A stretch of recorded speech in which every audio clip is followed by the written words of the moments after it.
neste computador, fica a gravar. E confirmar mais uma vez, não há Rui. Admitir todos.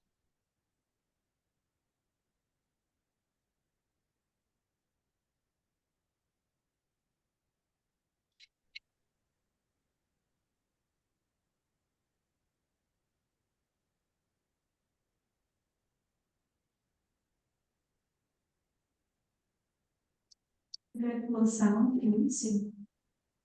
It's for the way of it.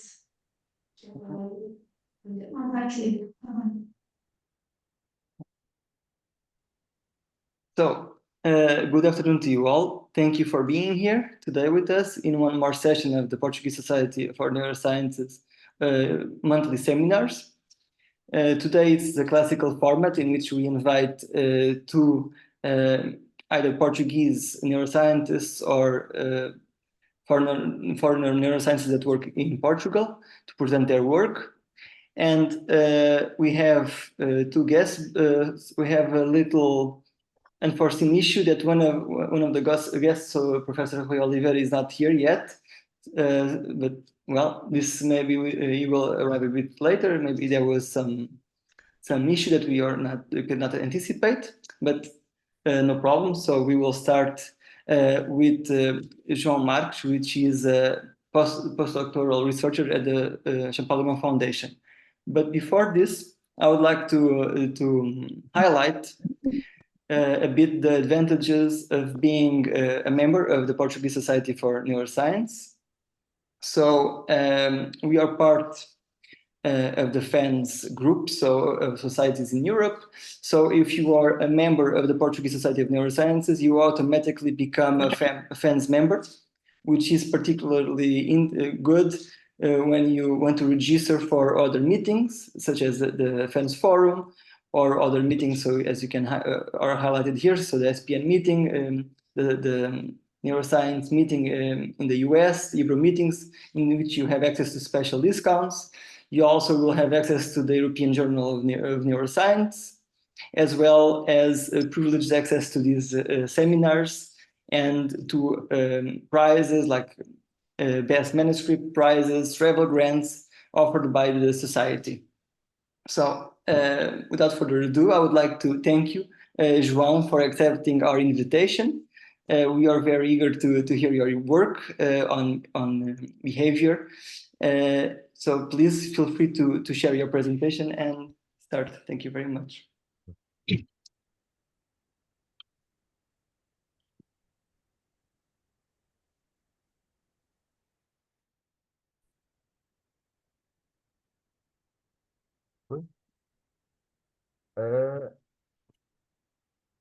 Okay. So you're not in presentation mode yet? Yeah, sorry.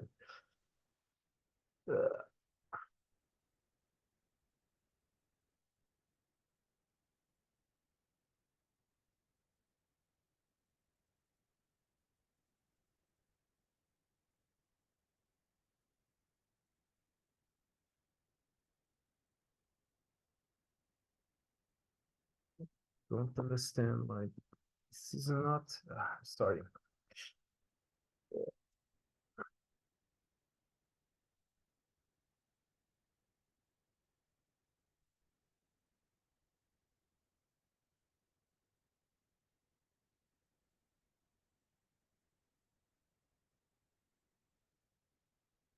Okay, now it's in presentation mode, right? You can see it, yeah. Okay, so good afternoon, everyone. My name is João Marques, and I work in the Champalimaud Foundation. So I'm going to talk about a project that we recently started about working memory in 1 week zebrafish larvae. And so first I'm going to acknowledge the people who are involved in this project. So most of the experiments were done by Catarina Matos. She's like a master's student in the lab. And other people who are involved is Lucas Martins, that is actually adapting the behavior we found so we can do calcium imaging in the zebrafish larvae. And Adrian Juari, that constructed many of the setups we used. And also Michael Ogre, that's the supervisor of Lucas and Adrian, and also the funding agencies that sponsored this project. And so I'm going to try to talk about these 7 points. So first, what is working memory? Why should we study it in the zebrafish larvae? What are the advantages? And about the assay we developed, and how long does a memory last in the zebrafish larvae, working memory, and if this memory is overt or covert, and what happens after the memory is used, and finally, if these animals have the ability to manipulate information that is stored in memory. And so what is working memory? So the classical definition of working memory is that it's a cognitive process that's actually at the center of most of the intelligent behavior that animals and humans do, where you store temporarily for a few seconds information from a cue, and then you manipulate it to guide decisions. So there are two important things in working memory. One is that you store it, and the other one is that you can change it. And so working memory has been mostly studied in the primates and humans in tasks such as this, where, for example, this was the first task created in working memory in the 70s, where you have, for example, a monkey, you show him an apple that can be in the left or the right, then you hide where the apple is for some time, called the delay period, like 10 seconds, let's say, and then the monkey has to choose where the apple is, and he does this almost always correctly. And so this is an opportunity for you then to do electrophysiology, for example, to see which neurons are storing the memory. And so for a long time, this cognitive ability, working memory cognition, was thought to be restricted to humans and primates. Now we know that also exists in mice and probably many other animals. And so, for example, other tasks that now are done more currently about working memory are tasks like this. So the monkey fixates, and then you have a cue called here sample, where you have flow in one direction. There is a delay time, for example, 1 second, and then you show another cue, and the monkey has to say if it's the same direction or another direction. But these are tasks that don't involve manipulation of memory. So, for example, a task that involves manipulation of memory is if the monkey is showed in one direction, and then he has to rotate mentally to another direction to match a test. So, for example, 90 degrees. So here he has to change the memory information. Or even more complex, that he has to change the memory information, then he has to place it in an arbitrary category that is defined by the experimenter. So why for a long time it was thought that this the working memory ability is stored in the orbital frontal cortex in the monkey or in humans. And so, for example, this is the reason, because if you record neurons from there, you have these neurons that have persistent activity during the delay time, and that then this activity disappears after the decision. So these were thought to be the substrate of working memory. However, quite recently, people have come to the conclusion that this is not always true, and it's a very restricted view on the process, because if you inhibit many parts of the cortex, for example, here is the mouse cortex, you have impairments of working memory. So this means that probably this process is widespread through the brain in many, many areas. And also, for example, in humans, there was an important paper that came out a few years ago where they saw that it's not required to have persistent activity in the orbital frontal cortex to store a memory. So, for example, here you have a task with 2 cues, and the memory is the activity, the fMRI activity in this case, is only exists in the cortex when the subject there is a cue that signals that the subject is going to use that cue, and if not, it's not there. So at this point, it's a little bit enigmatic where the memory is stored and how it's stored, and there are many theories about it. But I'm not going to talk much about that because our project now is restricted to behavior in a very simple animal. Okay, so the animal we study is called the zebrafish larvae. So why do we want to study working memory in this animal? So here you can see on the left a zebrafish larvae. It's 4 millimeters when it's 1 week old. And so at this age, when it's 1 week, it's already has many behaviors, innate behaviors that are developed. So for example, here you have what we call the optomotor response. So where you show gratings and the animal will follow the gratings. And so this is just one of the behaviors that they have, but it's fully developed.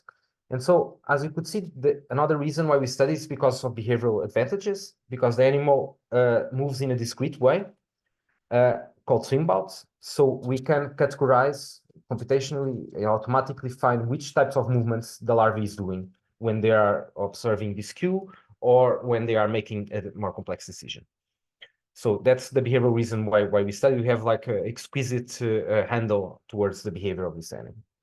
And the other reason is because the larvae is transparent and it has a brain only of 100,000 neurons. We have optical access to all the neurons of the zebrafish larvae, so we can do calcium imaging in most of the neurons of the brain, and we can have a view of what's going on in the brain when they're doing a behavior and any of its behavior. So, for example, here on the right you have zebrafish larvae hunting, so it's a complex behavior, and then on the right, sorry, on the left the behavior, and the right you are imaging the brain of the fish, or recording from all the neurons almost simultaneously. And so we would like to study this working memory question in the larvae, because you could have a holistic, whole brain view of the process, which is not possible in primates or in mice. Okay. So, like I said, we were curious to know if the zebrafish larvae has any sort of working memory, or something that relates to the working memory that exists in humans, in primates, in mice, in mammals, basically. And the task we developed it's made of 3 parts. So a cue, a delay where nothing happens, where the animal has to keep the memory, and then a decision. So the cue I'm showing here is the same behavior I showed before. So the automotor response, where you're showing gratings with a direction to the animal, and the animal will respond to the gratings. The delay is just nothing. So the animal is in the darkness, and you can vary it from 1 second to many seconds. And then we have this decision, which is called an acoustic startle, where the animal will make an escape to a sound. However, what's important here is that because the head of the animal is very small, at this stage they don't have the ability to know the direction of the sound. So if there is no cue before, the animal will have a 50-50 chance to go left or right. And so our hope when we're designing this is that they would use the past cue, so in this case the optomotor response, to inform them in the decision of escaping 3 seconds later. And so, for example, as a control in this experiment, we have the same gratings, but not moving. So the animal has no direction cue before. And so what we observed is the following. So here on the right, you have the plots of the escapes that animal does. And the animal to the sound does 2 types of escapes called the short latency start and the low latency start, one that is very fast and one that starts later, and what we observe is that if the cue is moving gratings before, the animal will do an escape towards the direction of the grating. So he will use the information before, 3 seconds before in this case, most often to escape in that direction. However, if the cue is fixed, so it's stopped, so there is no direction information, he will be 50-50 to each side. So we see this as evidence that at least the larvae can keep a memory for 3 seconds of the moving gratings, and can use it to make a decision in another modality that's different, that's acoustic. And this for us was very surprising, because it was not thought that such young and simple animals could have such abilities. And so then we want to know, to try to determine how long does can this memory last. And so here we have, sorry? No, it was just, okay. Yeah. So like I said, the animal has 2 types of responses, called the long latency, which is in yellow, and the short latency, which is in red. And so we basically increased the delay time, so from 0 seconds until 14 seconds. What we observe is that when the animal produces an LLC, this memory can be quite long-lasting, because in gray here, we have when the animal does LLC, but with the stopped gratings. And so until at least 10 seconds, they have a bias towards the gratings that they saw before, even 10 seconds before. If they do SLC, this is not entirely the case. So the expression of the memory is much shorter. So it lasts around 3 seconds. However, we can conclude that the animal can keep this information for at least 10 seconds, which is in line with what, for example, is done in monkeys or in humans. What monkeys and humans can the time that they can store these working memories. Okay, and so then the other question we wanted to answer is this memory overt or covert? So there are two options. The animal can be, while keeping the direction memory, he can be expressing the behavior in the direction that he saw before, or maybe the memory is hidden. So it's only available to the animal, and someone from outside, like experimenter, for example, cannot know which direction the cue had. And so what we observed is that, so for example, we did an experiment where we had no acoustic startle. So we only have gratings and then delay. Is that after the grating stop, which you can see here in this black line, the animal for a few seconds still does movements towards the direction of the gratings, but this is very short-lived. So after 2.5 seconds, he becomes unbiased, which means that everything that is expressed with in the acoustic startle after this would be covered, the covert memory, and everything before would be overt. So you can see this also in this plot. So here in each panel, I'm showing you different delays. So 3 seconds, 4 seconds, until 8 seconds. And the line in dark red is the trials where there was no acoustic startle. So you can see the decay of this spontaneous swimming after the grating, the bias.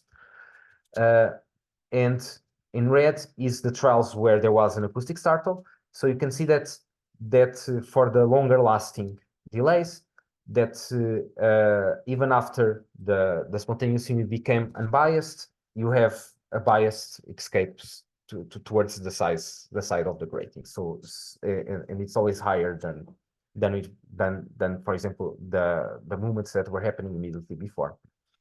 So we see this as evidence that they can store the memory and they don't need to use it unless a meaningful decision is asked of them, like a situation, for example, as acoustic startle. And so the other thing that we observed that we thought was also quite interesting is that what happens to this memory after the decision is made? So after they have made the escape to the beep, to the acoustic startle. So we created this assay, which I'm going to try to explain. So it's an assay where we have 2 beeps in sequence, and in the control, which is the bottom panel, we only have 1 beep, but exactly at the same time as the second beep in the experimental case. So what we want to test here? We want to test if after they've made a decision, for example, here at 0.5 seconds, if they have a beep again afterwards, is this beep biased or not? So is the memory kept after the decision is made? And so what we observed, and so we call the experimental trials the double beep trials, where there are 2 beeps, and the other one's single beep trials. So what we observed first about the responses is that in the trials that were 2 beeps, the SLCs, so the fast latency C starts, are not expressed. So, and this was already known. So because they habituate quite fast when they do this, but the LLCs are unchanged. And what we saw is that in the double beep trials, meaning when 2 decisions are made in sequence, the animal becomes unbiased. So we see this as evidence that indeed they keep the memory until they make a decision, and after that, the memory is resetted or erased. Because, and we think they do this because imagine if you are being hunted by a predator and you are in a certain situation. If you manage to escape and the predator didn't eat you, you don't want to keep this memory becomes unbiased because you already knows what is the information you're using, that you're going more to the left, for example. And so if you would go to the left again, you would have will be more likely to eat you. And so what happens is that in the second beep, the greatest chance to survive is to have a 50-50 chance of And so, and finally, we also made an experiment where we wanted to test if they can merge or manipulate two memories. Okay. And so this experiment is a little bit complex, so I'm going to go through it sequentially. So our experimental trials are the following. So you have moving ratings, so the same queue as you saw before. Then you have a delay of 3 seconds. We chose these 3 seconds because it's after this that the spontaneous bias disappears. Okay. And then we introduce a second cue called the chasing dot. So it's basically a moving dot that goes towards the fish and then disappears. And then we have a delay of 1 second, and then we have the beep. So the idea of this experiment is to know if the first cue, the gratings, the OMR, will affect the decision of the beep. If the animal will be able to integrate the two different cues and have its bias. In this particular experiment, we have they are contradictory.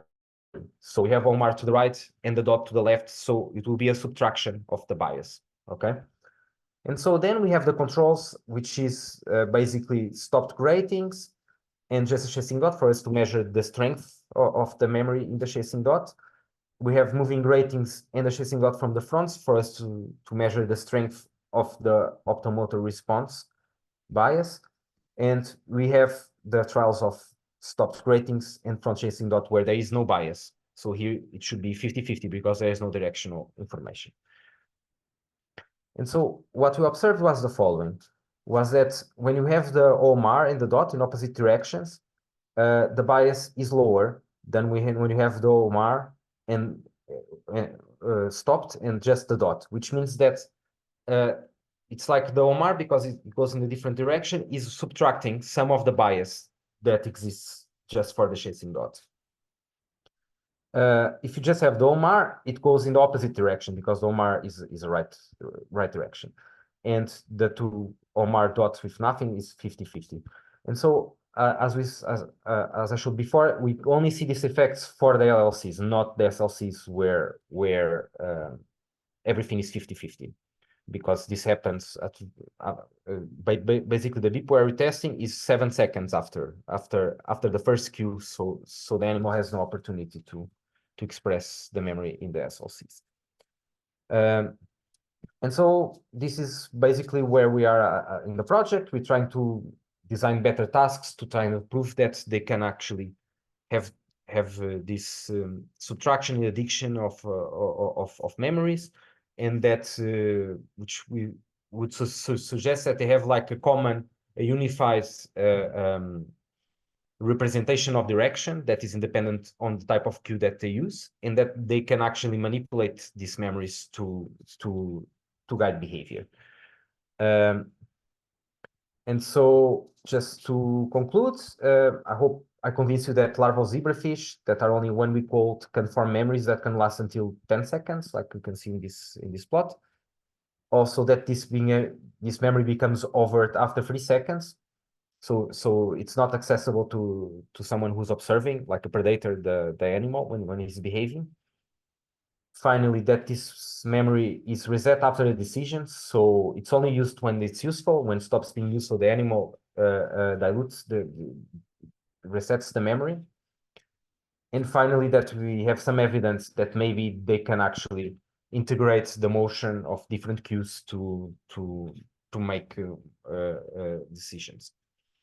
And so just to say that okay, for us was very surprising that these young animals could do this, could have this cognitive ability, and that zebrafish larvae have no cortex. So basically, would mean that animals without cortex could also have working memories, which is reasonably novel, and that maybe like these subcortical areas that exist in the zebrafish larvae, maybe they are also exist in mammals, and thus could explain the fact that in many working memory tasks, there is no persistent activity in the cortex when they're keeping a memory. Maybe they keep it in subcortical regions that are unknown. So now we are trying to do whole brain imaging in such a task to understand how these memories are kept and how they're manipulated.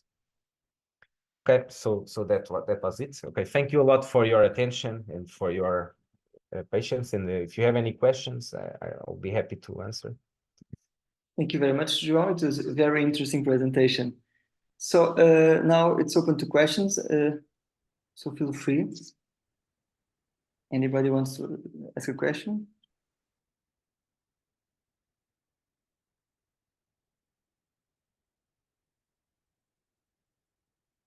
Cesar, please. Yeah, hi.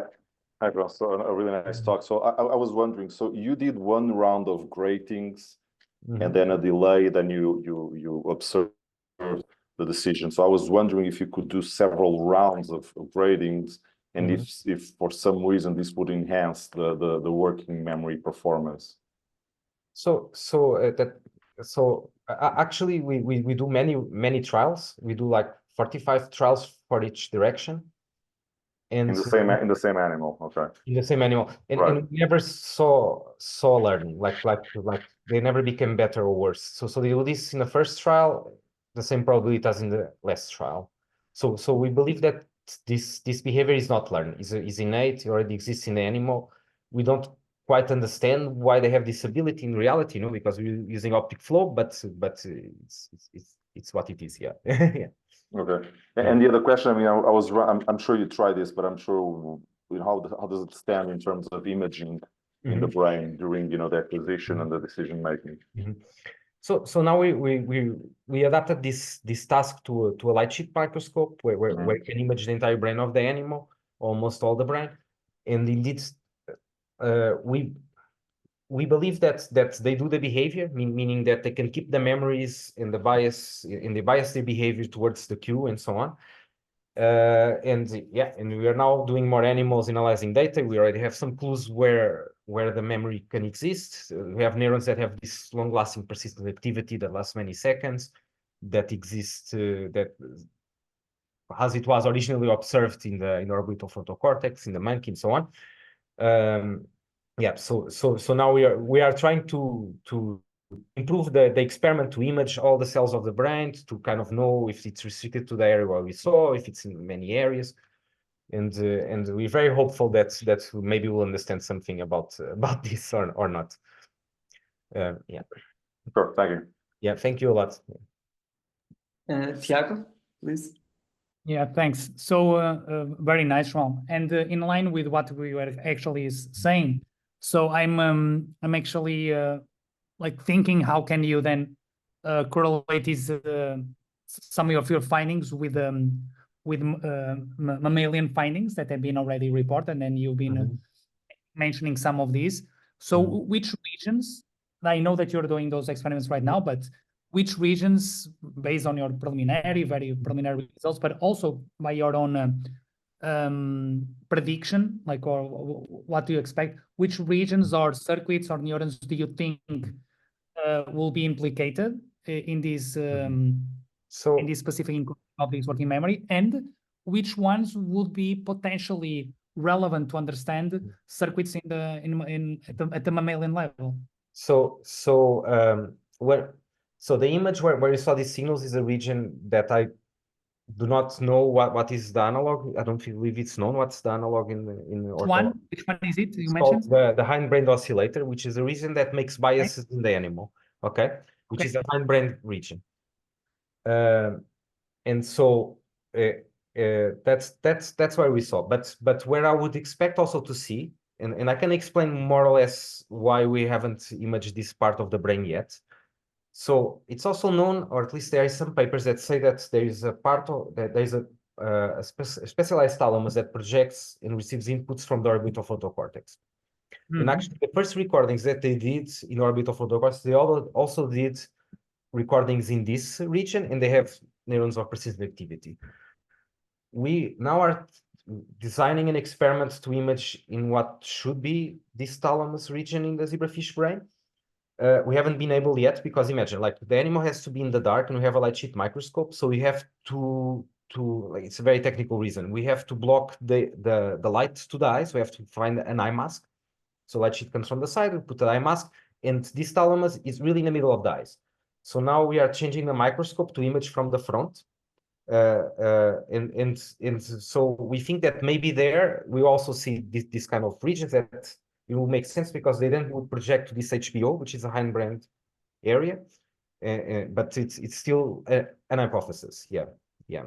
But so do you think that we are underestimating in mammals some other regions, some subcortical regions, maybe some I don't know, brainstem, cerebellum regions that could be yes, at the same level, like some circuits that maybe they are contributing for some of these circuits, but maybe from some like bias of the literature, research that focusing more on orbital frontal cortex, and maybe some other circuits would also be important, even in mammals. That could be like, this could actually give us some hints looking into those. Like, yes, we think we should test like brain imaging fMRI results.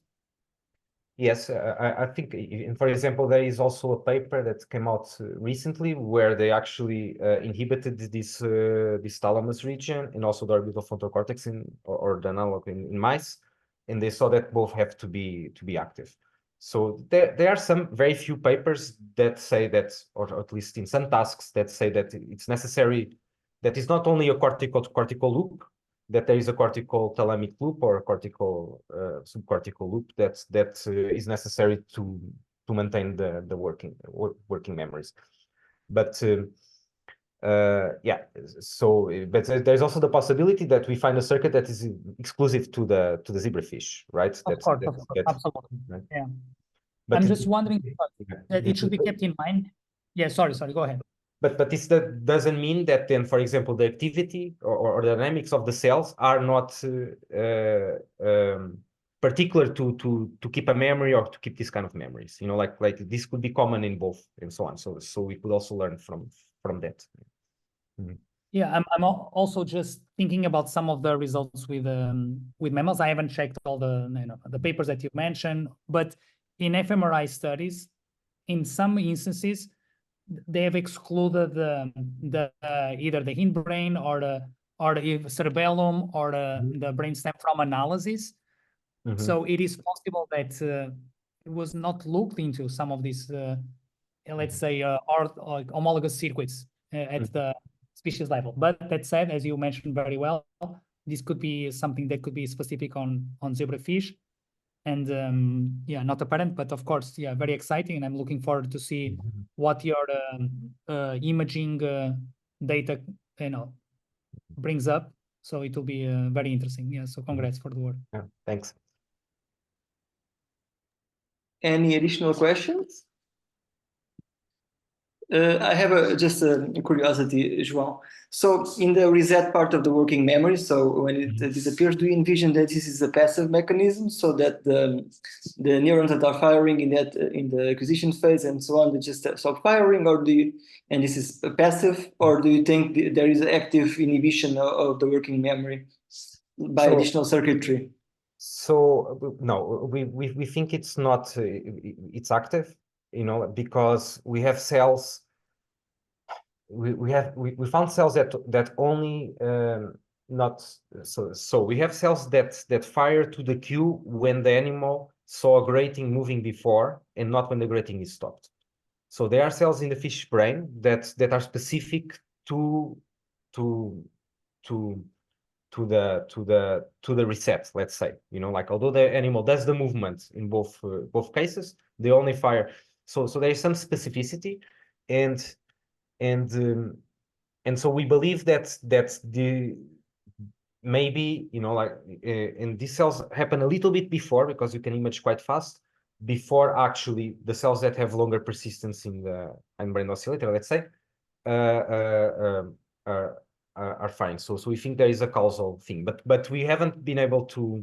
We're planning experiments to actually test this, because maybe ablating these neurons to know the causal, if they're causal, the direction, and so on.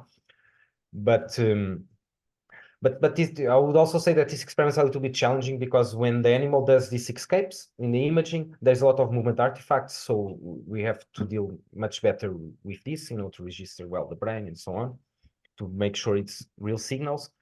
But I think that there's actually a mechanism on place. And so what we see then, for example, in this HPO it's a brain area that makes the bias is not that the neurons really all shut down. They actually all increase in both sides, so the left and the right simultaneously, and then they shut down. So there is we have some evidence that there is some active mechanism going on there. Yeah, it's a very nice question. Yeah. For me, it's the most interesting thing is the reset. Yeah, I think actually. Yeah. Very interesting. Then I think if there's no more questions, João, thank you very, very much. It was a very interesting presentation. And unfortunately, Professor Rui Oliveira is not among us now, so we'll keep this seminar short. Thank you all for being here, and see you again next month. So it's the first Monday of each month, so for the next seminar. Thank you. Thank you. Ciao.